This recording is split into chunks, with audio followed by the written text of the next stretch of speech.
Okay. All right. I think we are now live streaming.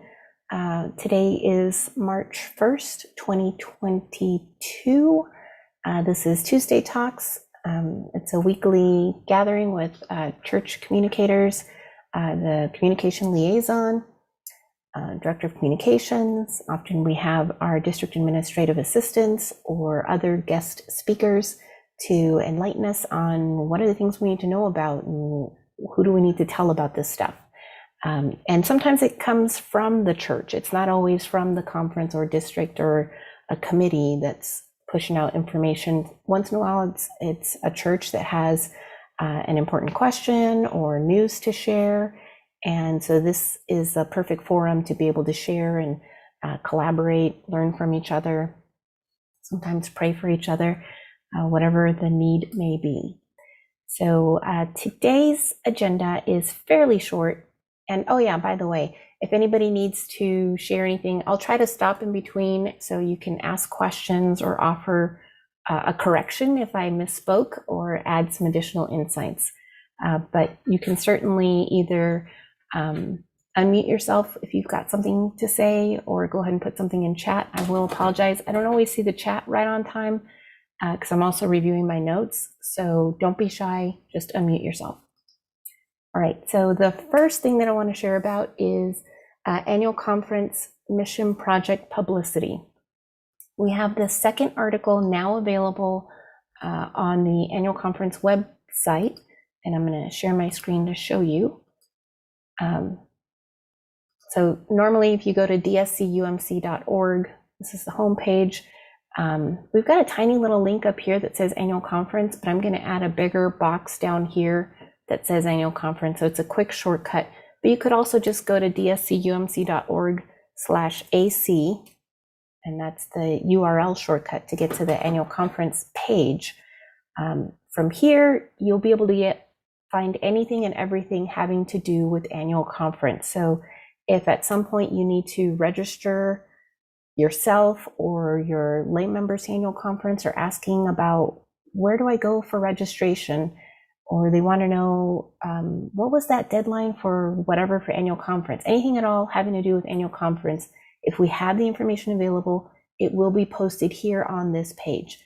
You'll see it's pretty light right now. We don't have a whole lot of information available.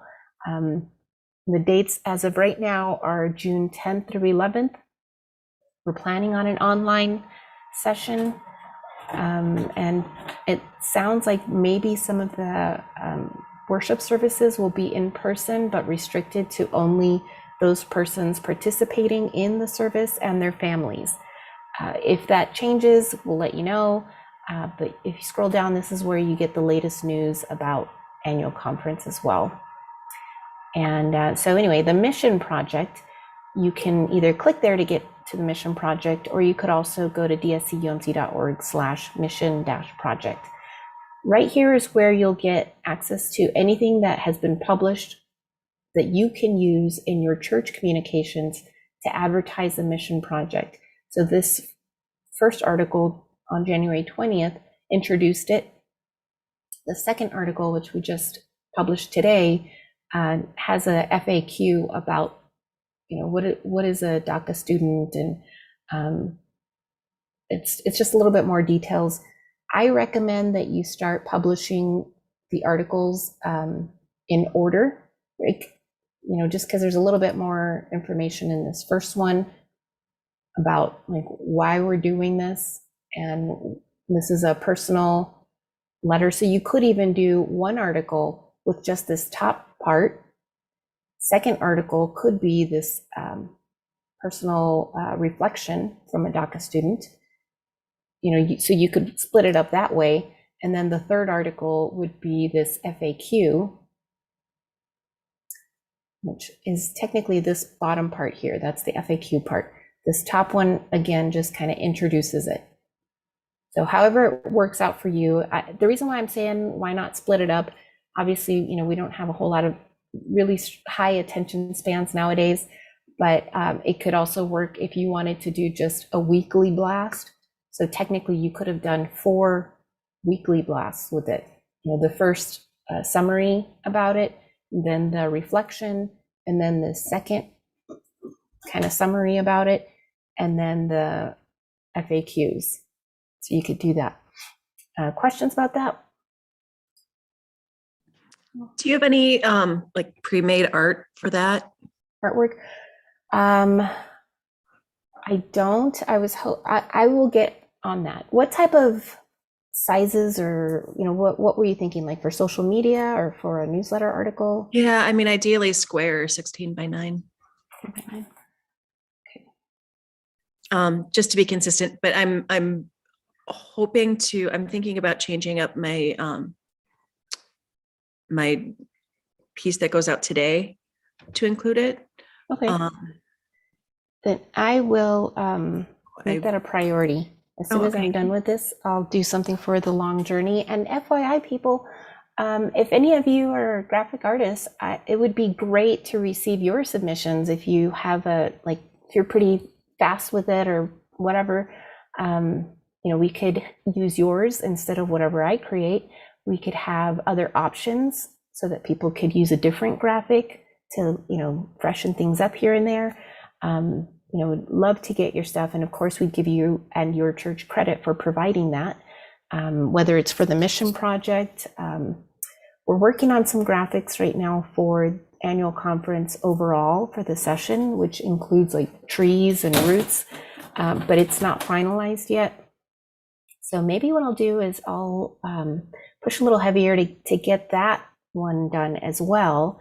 And I'd love to send it to you all to review and see if you have any suggestions to make it better or more relatable, or if you want to offer your own submission, that would be awesome. So I'll do that hopefully in time for next week's Tuesday talk, but I'll get something done for the mission project today and send that in the follow-up message. Sound good? Okay. Next item is, so I had a church question about the membership record system for local church forms. Apparently they're not being printed anymore through Cokesbury. I don't understand why that wouldn't be. I mean, I guess we're all moving to digital and maybe they didn't have enough sales to keep printing it. I don't know why, but churches still need that information. So how is everyone else collecting it? Nobody? My assumption was, because I didn't get any responses via email for it, but I just sent it, so my bad. So you could even send an email after this. I'll include the question again in the follow-up. My assumption was just people are entering it right into their church database, but I was never in charge of that. I used to work at a local church, but I wasn't in charge of keeping up the membership data. So I don't even know when you use the book.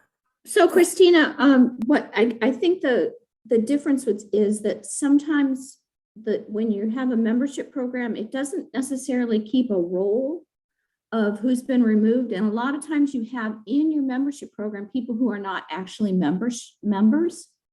And so the member roll sheets would allow you to keep a running record, and it keeps if you're doing it every time, when you remove somebody or add somebody, you change the tally. And so at any given point, you can open the book up and you know what the tally is. And I'm not sure how many churches still use that. I know there are a few that still do. Chris, do you guys still use that at Dayspring? Yeah, so I thought you had to. But well, I mean, you have to keep track of it however you do it. I don't know if you do it you could create an Excel spreadsheet and do it online. It doesn't necessarily have to be a physical piece of paper. And I think that what they're looking for is the physical piece of paper. Yeah, I thought for some reason I was under the impression that we had to do paper copies and have like 2 paper copies in 2 different locations and stuff. But if that's changed, I know that Andrea will be super happy. I personally do not think it's a bad idea. Knowing, you guys have been very stable for a number of years, but as many churches as we have where the admins are not as stable, it is a very good thing to have a backup copy, even if you know, the next person who comes around finds that it hasn't been updated for 2 years, at least they have something to start with, as opposed to if you just, yeah. And the thing is, a lot of people, when they talked about going online, were putting it into member programs like Servant Keeper or Shelby. And those, like I said, those don't necessarily keep track of the real record of membership. So I would encourage you to keep a written copy of it. Do you have forms the form that you use, or did you just create your own? I think we're using photocopies of blank pages that we had.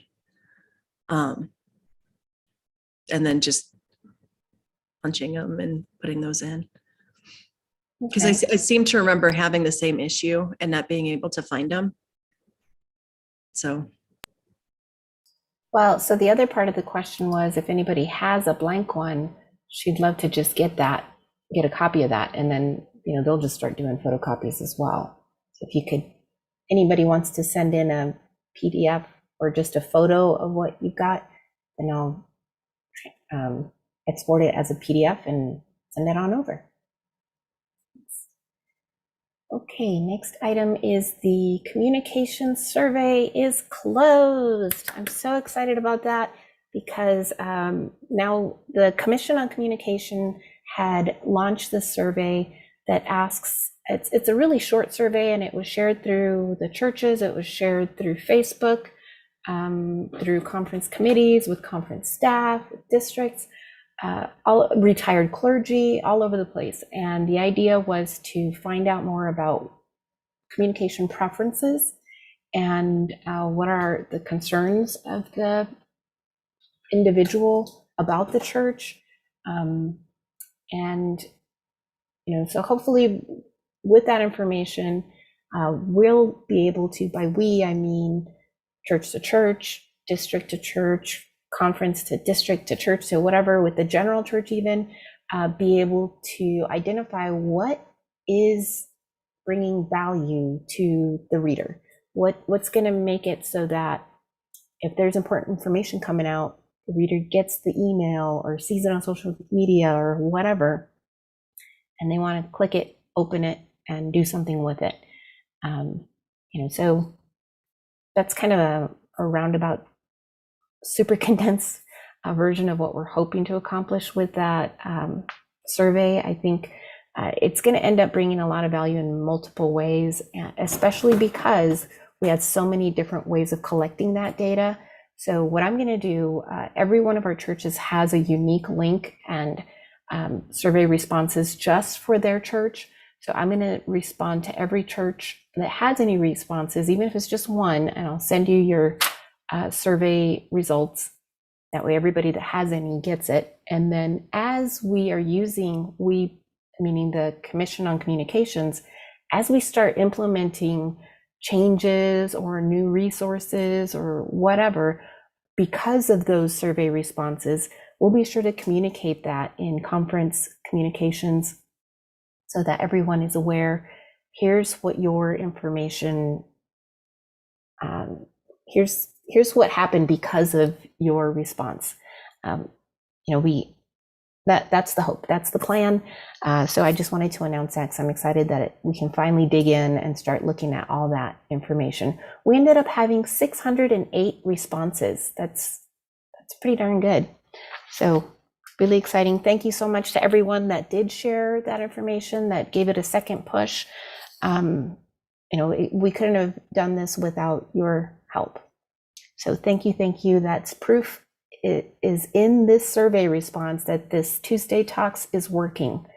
You heard the request, you did something with it, and we could see measurable results that, yay, look at all those 608 people responded. Okay, next item is, so that was it, all I had for the things we were going to talk about, but there is one more item I wanted to share with you. Today we just published the DSC Race Coalition Reflection on Church and Health Equity. I will share my screen again because I wanted you to know, let's see here. Let's go back home. Oh, actually I've got it right here, DSC Race. So on the DSC Race Coalition page, and if you scroll down, this very first block, that's the one where you can access the video. It's on YouTube, and it's a discussion with Reverend Dr. Kirk A. Johnson on church and health equity, specifically in communities of color and the Black experience. You know, we're March 1st now. February was the Black History Month. But as we've said before, you know, yes, you're getting it now, March 1st. And so it might seem like, well, that's too late. Now what do I do? You know, there's specific months that are dedicated to highlight different areas of the diversity of ethnicity, of cultures, and but that doesn't mean that's the only time that you can do something with this information. Any time of the year is a good time to raise awareness on areas where the church could make a difference, where learning more about our various cultures can make a difference in an individual's life and empower them to be a part of whatever ministry or community effort. So we're releasing it as of today. You'll also get information about it in today's conference newsletter, but you could use it anytime, and any of these other previously published items can be used at any time. So have at it. It's on the dscumc.org/race page. Questions about that? I'm going to stop sharing. Okay, then I guess that's it. Don't forget to send me a copy of your church membership record page, and I will pass that along. Any questions that you have, I will do my best to get Mission Project artwork done today and include that in the follow-up response.